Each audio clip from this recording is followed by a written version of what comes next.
जब इंसान के जिस्म को गिजा नहीं मिलती है, खाना नहीं मिलता है, पानी नहीं मिलता है, तो इंसान कितना ही बड़ा पावर वाला, ताकत वाला क्यों ना हो, अगर उसके 6 एब हो के 8 एब निकले हुए हो या 12 एब का भी फैशन चल रहा है, सोले डोले वाला, अगर 4-5 दिन अगर उसे खाना ना मिले, बोले पहाड़ जैसा ही क्यों ना हो, मुझे बताइए वो कमजोर हो करके मर बिस्तर, मौत वाले बिस्तर पर नहीं गिर जाएगा? क्यों, क्या वजह है? इतना बड़ा पावरफुल आदमी, इतनी अच्छी बॉडी वाला आदमी, जिम खूब कर रहा था, सुबह के वक्त में 6-6 किलोमीटर 10-10 किलोमीटर दौड़ रहा था, तो फिर ये अचानक सो क्यों गया? ये मर क्यों रहा है? हर कोई, छोटा बच्चा, बूढ़ा, जवान, हर कोई कहेगा, सीधी यही बात कहेगा। क्या कहेगा? कि 7-8 दिन से खाया नहीं है तो मरना ही, और क्या करना। अच्छा, रोटी, खाना, पानी इतना जरूरी है कि इंसान को अपने जिस्म को तवाना रखने के लिए, जिंदगी बचाने के लिए खाना जरूरी है। तो फिर आप और हम सभी सोचें,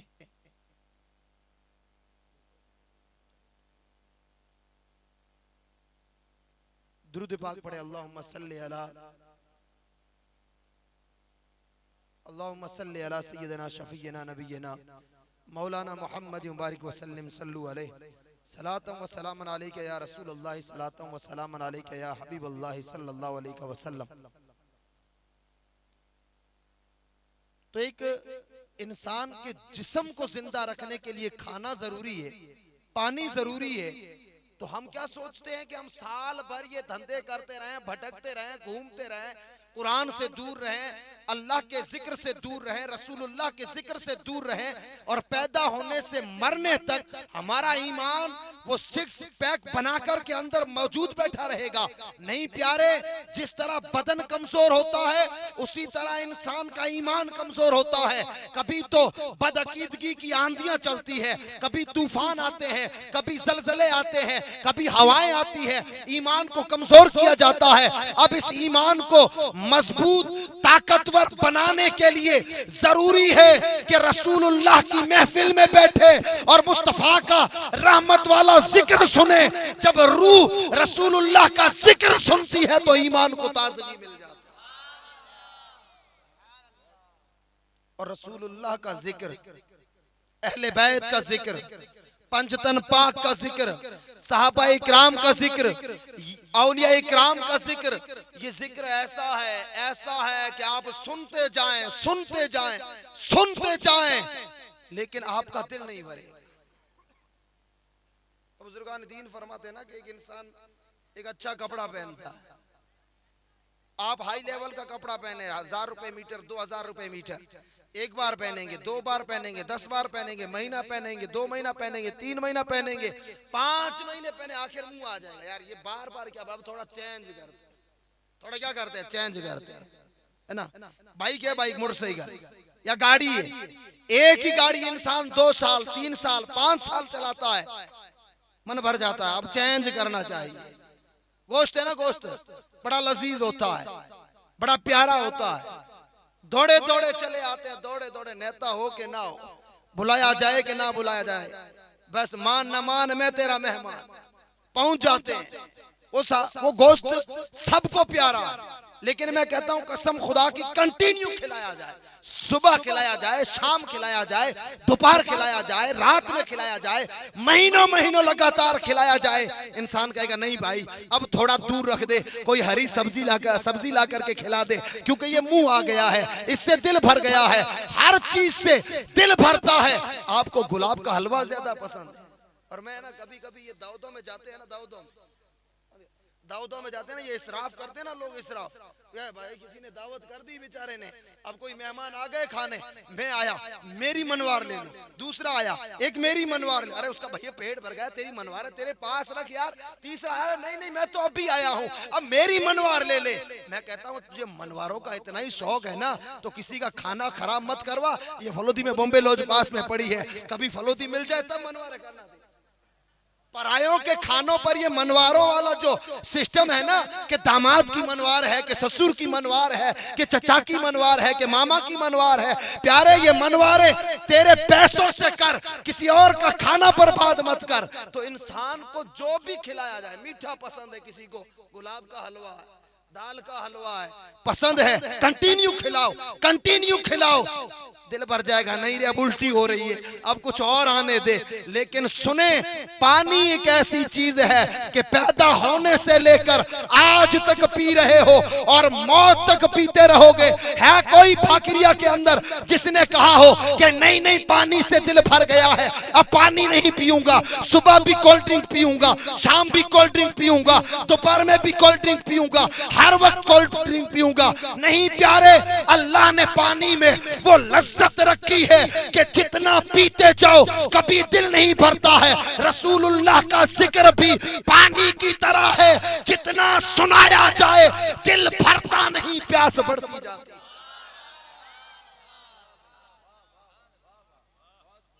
रसूलुल्लाह के जिक्र से इंसान का कभी दिल नहीं भरता है, भरता है, दिल भरता है ना, भरता है, सारे इंसानों का नहीं। वो जो सच्चे मोमिन है ना, जब नात पढ़ी जाती है ना, नात, वो पूछे कि तुम्हारे ईमान की अलामत कैसे पता चलेगी, तो बुजुर्ग फरमाते हैं कि जब नात सुनो, रसूलुल्लाह का जिक्र सुनो, तुम्हारे रोंगटे खड़े होने लग जाएं, रूह अंदर से तड़पने लग जाएं, तब समझो कि हाँ अभी भी सीने में ईमान बाकी पड़ा। तो ये इस महफिलें है ना, ये महफिलें, ये तो ठीक है, मौलाना रफीक साहब ने मेहनत की है। कितने साल हो गए? मैं पूछता हूँ बाखिरिया वालों से, बुरा मत मानना, कितने साल हो गए? 4-5 साल हो गए। नूर पर शेखुल हदीस जामिया सिद्दीकिया हजरत अल्लामा मौलाना मुफ्ती अब्दुल रहीम साहब किबला और हमारे उस्ताद मोहतरम हजरत अल्लामा मौलाना सलीम साहब किबला जलवाबार है, उनके चेहरों की ज़ियारतें करते रहें।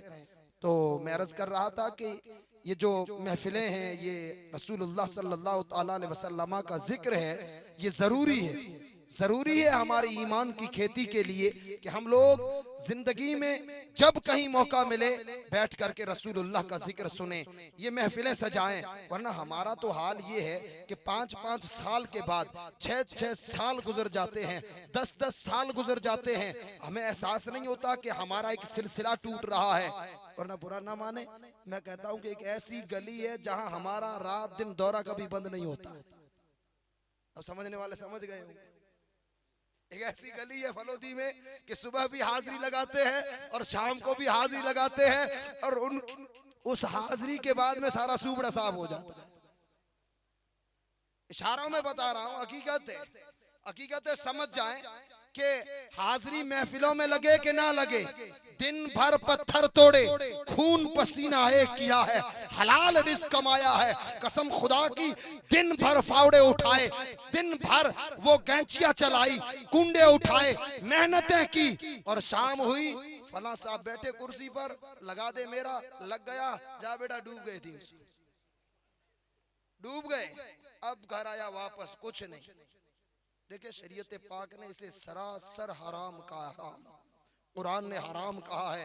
और कुरान कहता है कि जो ऐसे काम करते हैं बरकत खत्म, बरकत तो खत्म हो गई ना, हम तो रोजी ही खत्म कर देते ले जा करके, रोजी तक को खत्म कर देते हैं। कुरान पाक की मैंने आयत पढ़ी, अल्लाह फरमाता वत्तबे सबीला मन अनाबा इलैया, तू उनके रास्ते पर चल, किन के रास्ते पर? जिसने मेरी तरफ रुजू किया है। तफसीरों में आया है कि अल्लाह की तरफ रुजू करने वाले कौन है? अंबिया इकराम है, सहाबा इकराम है, औलिया इकराम है, और माँ बाप है जो सीधे रास्ते पर बच्चों को चलाते हैं। वरना कुरान तो ये कहता है कि अगर तेरा बाप, अगर तेरी माँ तुझे नमाज नहीं पढ़ने देते हैं, तुझे हज नहीं करने देते हैं, तुझे नेकियां नहीं करने देते हैं, तो माँ बाप की फर्मा बरदारी गुनाहों में नहीं की जाएगी, अल्लाह की नाफरमानियों में माँ बाप की फर्मा बरदारी नहीं की जाएगी। माँ बाप का हुक्म उस वक्त तक माना जाएगा जब तक माँ बाप अल्लाह और उसके रसूल की शरीयत के मुताबिक हुक्म दे रहे। माँ बाप अगर शरीयत के खिलाफ जा रहे हैं तो माँ बाप की कोई पैरवी नहीं है। माँ बाप की कोई पैरवी नहीं है। और माँ बाप अगर गलत कर रहे हैं, सिर्फ माँ बाप पर लाजिम नहीं है, माँ बाप पर जरूरी नहीं है कि बच्चों की इस्लाह करें। अरे हम जब समझदार हो जाएं, हम खुद बड़े हो जाएं, हमारी अकल ठिकाने आ जाए, हम समझने लग जाएं, हम हलाल हराम में फर्क करने लग जाए, हमें पता चले कि ये हलाल है ये हराम है, तो हर इंसान पर लाजिम है कि खुद भी रुके। अगर घर में कोई बुराई कर रहा है, घर में कोई जुओं के अड्डों पर जा रहा है, तो हर बेटे पर लाजिम है, हर इंसान पर लाजिम है कि खुद दीवार बनकर के सबके सामने खड़ा हो जाए। याद रखे, अल्लाह ताला ने जो रिज्क दिया है, बच्चा है ना, बच्चा माँ के पेट में आता है, बच्चा माँ के पेट में आया, 4 महीने गुजरे, बॉडी बन गई, पूरी बॉडी बन गई, जिस्म पूरा बन गया, हाथ पांव आंखें कान वगैरह पूरा जिस्म। अब 4 महीने के बाद फरिश्ता आया, रूह डाली। अब रब फरमाता है कि फरिश्ते इस बंदे की पूरी तकदीर लिख दे। फरिश्ता कहता है क्या क्या लिखूं? रब फरमाता है लिख दे कितना खाएगा। एग्जाम्पल एक मिसाल देता हूँ, मेरी उम्र 40 साल, तो रब फरमाता है कि पर साल इसकी तनख्वाह के हिसाब से और साइड में जोड़ करके 1.5 लाख कर दे। 40 साल के कितने हो गए? 60 लाख रुपए। रब ने फरमाया फरिश्ते इसकी जिंदगी का रिज्क 60 लाख रुपए लिख दे। अब मेरी पूरी जिंदगी में मुझे कितने पैसे मिलने हैं? कितने मिलने हैं? 60 लाख। अब कालूबा वाली गली में लिखा पड़ा है कि 50 लगा 50,000 मिलेंगे, 50 लगा 50,000 मिलेंगे। अब मैंने कहा यार ये तो अच्छा मौका है, लगा दे, और तकदीर के लिए नहीं प्यारे गवा मत, ये 50 है हलाल के, ये भी वेस्ट कर डालेगा। ये हलाल वाले 50 है ना, ये भी चले जाएंगे। तो अल्लाह ने जो लिख दिया है ना, उससे एक पैसा कोई कम कर सकता है, ना 1 रुपया बढ़ा सकता है। तो फिर जो उलमा बताते हैं कि रिस्क बढ़ता है, उसकी वजह क्या है? उसकी वजह ये है कि अल्लाह तुम्हारी रोजियों में वो बरकतें डालता है कि लिखा तो 60 लाख था, लेकिन बरकत इतनी रब ने डाली कि 60 करोड़ के बराबर बना दिया जाता। वरना हमने देखा है अरबों खरबों वाले लोग पड़े हैं, बेबरकती ऐसी है कि सुबह उठे इंजेक्शन लगा 1.5 लाख चले गए, दोपहर हुई मेडिसिन आई लाख रुपए चले गए, शाम हुई एक ग्लूकोज चढ़ी और उसमें 3 लाख रुपए चले गए। यूं आए यूं गए, यूं आए यूं गए, पता ही नहीं चल रहा है। अरे पता चले कैसे जब राज़िक को बरकत देनी नहीं है तो अरबों खरबों कमा ले। वो कहता मैं बरकत दूंगा तो 1 में 1 लाख बन जाएंगे, और मुझे बरकत नहीं देनी है तो करोड़ों अरबों हराम के कमा ले, एक झटके में सारे चले जाएंगे। होता है ना कभी कभार, लाखों रुपए होते हैं, पुलिस लफड़े में फंस गए, पुलिस ने जेबें भर ली, साहब जी खाली हो गए। अल्लाह बचाए, हिफाजत करे अल्लाह बीमारियों से। जाकर के देखे ना, मैं कहता हूं रिस्क, हम कहते हैं रिस्क चाहिए, रिस्क से मुराद हमने सिर्फ पैसा लेकर के रखा है। मुझे उस्ताद मोहतरम से, रिस्क से मुराद सिर्फ पैसा दौलत नहीं है। अरे हॉस्पिटल जाकर के देखो, भरे पड़े हैं, सड़ रहे हैं लोगों को बदबू आती है। हॉस्पिटलों में कदम रखना एक मौत समझा जाता है।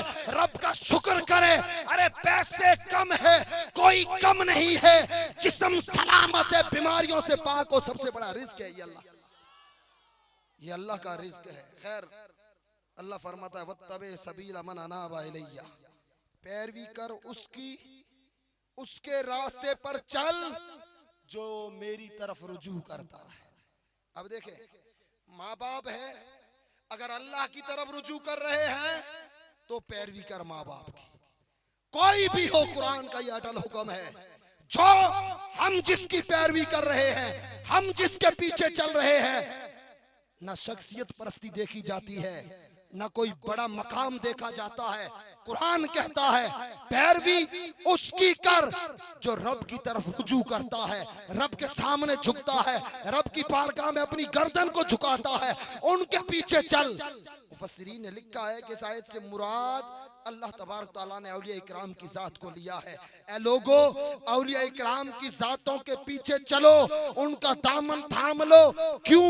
इसलिए कि उन्होंने अल्लाह की तरफ रुजू किया है। वो आगे आगे चलते रहे, हम औलिया के पीछे पीछे चलते रहे, हमारा बेड़ा इंशाअल्लाह पार। आखिरी बात सुने एक, ये हमारी मजलिसें, ये महफिलें, ये आले रसूल का आना, अकाबिर उलमा का आना, ऐसा थोड़ा ही ना है कि वो 4-5 वो मोटे मोटे बड़े बड़े काट के खिला दिए, इतने इतने हड्डियां खा ली और थोड़ी देर बैठ के वापस चले गए। नहीं, महफिलों का मतलब, मकसद ये है कि हम लोग इन महफिलों से एक बात लेकर के उठे, एक बात लेकर के उठे कि हमें नमाजी बनना है। और अपनी औलाद पर वो गलियों में वहां खर्च कर रहे हो, उसको बचा बचा करके अपने बच्चों की फीस भर के, अरे हमारा बच्चा भी इंग्लिश मीडियम स्कूल में पढ़ेगा और साथ में जामिया में पढ़ेगा, और कल को जो सारा समाज हमें पिछड़ा हुआ समाज कहता है, गरीबी रेखा से जो हमें नीचे समझ रहे हैं, आधी रोटी खाएंगे, बच्चों को इंग्लिश मीडियम में पढ़ाएंगे, वो वक्त आएगा कि खुद के पेट पर पत्थर बांधेंगे, जुओं से तौबा करेंगे, माँ बहनों को इज्जत के साथ घरों में बिठाएंगे, अपनी औलाद को, अपने बच्चों को आला से आला तालीम दिलवा करके वो वक्त आएगा कि फाकिरिया की सरजमी से कभी डॉक्टर निकल रहा है, कभी IPS निकल रहा है, कभी IAS निकल रहा है, तगारियां उठाने वाले, फावड़े उठाने वाले निकल गए, उनका दौर खत्म हो गया। अब दौर मांगता है तुमसे डॉक्टर मांगता है, अब दौर तुमसे टीचर मांगता है, अब दौर तुमसे IPS मांगता है, IAS मांगता है, दौर अब तुमसे दुनियावी और दीनी तालीम मांगता है। ये है महफिलों का मकसद। वाह वाह कर दी, वाह वाह, क्या क्या जोश से बोले, क्या धूम धड़ाका, छक्के पे छक्का लगा। समझ में क्या आया? इधर से मैं बोला अच्छा था, ऐसा नहीं है। हुजूर कायदे मिल्लत, पीरे तरीकत, रहबरे राह शरीयत, गुले गुलजार नक्शबंदियत, मुर्शिद आजम राजस्थान, दुआ करें आप उनके लिए, सब दुआ करें उनके लिए। अल्लाह उन्हें शिफाए कामिला आजिला अता फरमाए, अल्लाह उन्हें उम्र खिजरी अता फरमाए, अल्लाह उनकी जिंदगी में बरकतें अता फरमाए कि वो हमारे ऊपर अपना मुकद्दस हाथ रखे रहे, हमारी रहबरी करते रहे, और जिस तरफ चलते जाएं ये उम्मत रसूलुल्लाह से जुड़ती जाए, इस उम्मत का रिश्ता हुजूर गौसुल आजम से जुड़ा रहे। कोई भेड़िया आकर के डाका ना डाले अजमतों पर, कोई आकर के डाका ना डाले रसूलुल्लाह की अजमत पर, रसूलुल्लाह की शान पर, कोई ना डाका डाले। इन डाकों से बचाने के लिए कायद हमारा सलामत है, अल्लाह उन्हें सलामत रखे। ये तहरीक सिद्दीकी और ये हुजूर कायदे मिल्लत का करम देखे, करम देखे। एक बहुत बड़ी यूनिवर्सिटी, बड़े बड़े शहरों में जहां नजर ना आए इंग्लिश मीडियम स्कूलें हैं, किसके लिए? किसके लिए मैं पूछता हूँ? हमारी औलाद के लिए। दुआ करें वो जल्दी पाया तकमील तक पहुंचे और जल्दी से जल्दी हमारे बच्चे सिर्फ एक हाथ में कुरान लेकर के मौलाना ना बने। क्या है? एक हाथ में सिर्फ कुरान लेकर के मौलाना ना बने। हाँ ठीक है, नूर अला नूर है, हाथ में कुरान है, मौलाना है, आलिम फाजिल है, सब है। वो दौर था, लेकिन अब दौर ये कहता है कि एक हाथ में कुरान हो और सामने अगर नास्तिक खड़ा हो जाए, मुल्हिद खड़ा हो जाए, साइंस का सहारा ले ले, वो साइंस के जरिए इस्लाम पर हमला करे, तो आज का आलिम दौर ये मांगता है कि एक हाथ में कुरान, दूसरे में साइंस और कंप्यूटर लेकर के हर इल्हाद के फितने को खत्म करता चला जाए। अल्लाह ताला हम सबको नेक तौफीक और रफीक अता फरमाए। अल्लाह ताला आपकी कमेटी को सलामत रखे, मदरसे को तो आबाद रखे, आबाद रखे। अल्लाह हमारे उलमा को सलामत रखे। ओ मौलाना